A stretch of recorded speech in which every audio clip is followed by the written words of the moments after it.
Tom Cameron Swayze. Brett Huntley. David Benson. John Chancellor. Tom Brokaw. 1 week later, the world responds. The rush to get aid to millions of desperate survivors.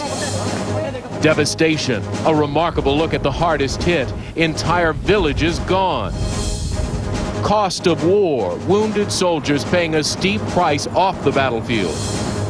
In depth, marriage by another name. Is it enough? New rights for couples in California. And getting out alive. Honeymooners swept to sea. How they managed to hold on to each other. This is NBC Nightly News with John Siegenthaler, reporting tonight from Colombo, Sri Lanka. Good evening from Colombo, Sri Lanka. Every night for the past week, it seems like a new home video emerges showing the moment disaster struck. Well, tonight we have new images that literally show disaster on the horizon, nature's own warning system that few could apparently comprehend.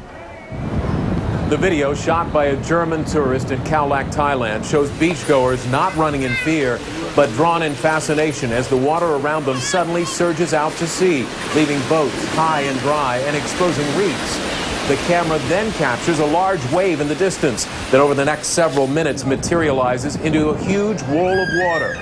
There appears to be no panic on the beach and no recognition of what is about to happen until seconds before it hits. The photographer survived, but tonight the overall death toll from this disaster is expected to reach 150,000. NBC's Ned Colt has the latest on the suffering and the massive outpouring of aid.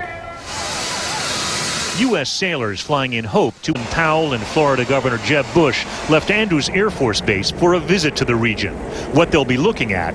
Is there anything we can do to help these countries? NBC News, Galle, Sri Lanka. The area around the Indonesian city of Banda Aceh took the hardest hits from the tsunami. Tonight, John Irvine of Britain's Independent Television News has reached the remote area south of the city on the ground amid the utter destruction of Aceh province. In this village of Banda Aceh, Indonesia. Brian Williams and a team from NBC News are in that same area and will continue our coverage tomorrow on NBC Nightly News. Now, the people here in Colombo, Sri Lanka, escaped the worst of the disaster. Still, many lost everything.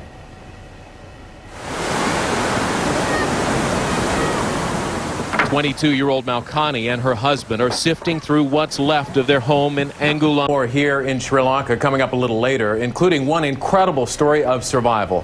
But first, back to my colleague, Lester Holt in New York. Good evening, Lester. John, good evening to you, and thanks. In Iraq tonight, the prospects for peaceful elections were shaken again in another series of attacks on that country's security forces. Almost 24 killed today as those charged with securing this month's elections become prime targets for insurgents. From Baghdad, NBC's Tom Aspell reports. Today, suicide bombers ran.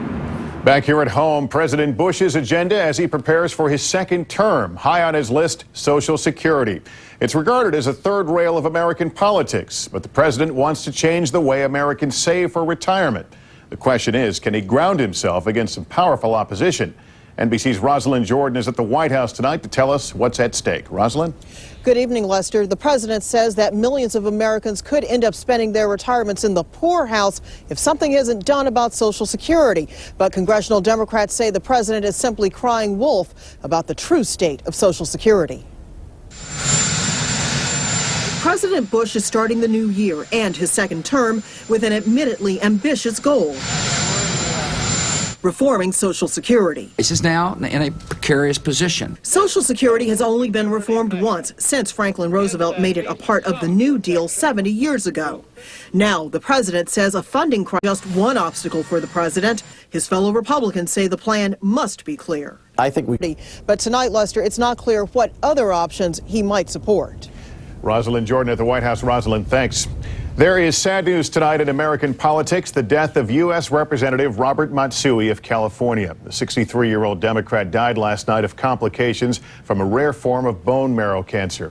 As an infant, Matsui was forced with his family into the internment camp for Japanese Americans during World War II. He served 26 years in Congress. When Nightly News continues this Sunday, domestic partners get new rights in California. The battle over gay marriage goes on, and pay cuts for the wounded American troops who lose combat pay when they leave the war zone.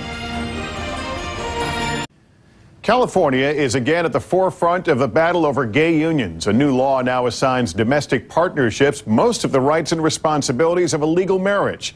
More than 26,000 domestic couples are registered with the state, but for some, this marriage in all but name is not enough. NBC's Michael Oku reports.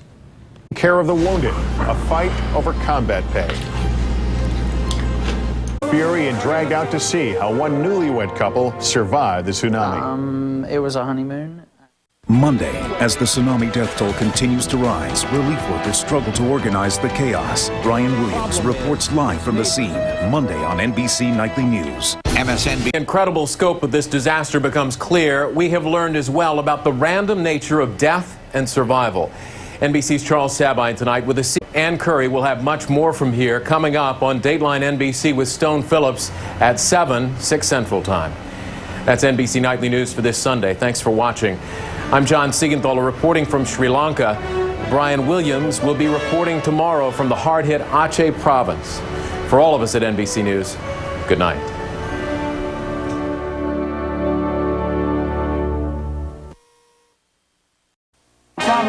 Brett Huntley, David Benson, John Chancellor. Tom Brokaw. Tsunami crisis. Nightly news tonight from this devastated region as relief pours in by land, sea, and air for millions of victims left hungry and homeless. Presidential response. 3 presidents together. I ask every American to contribute. A remarkable effort to launch a massive new relief initiative. Desperate measures. Delta Airlines looks to cut fares and ease restrictions. Is this what needs to be done to save the nation's biggest carriers? And Taking Charge, our special series on managing your credit. Tonight, America awash in Reading.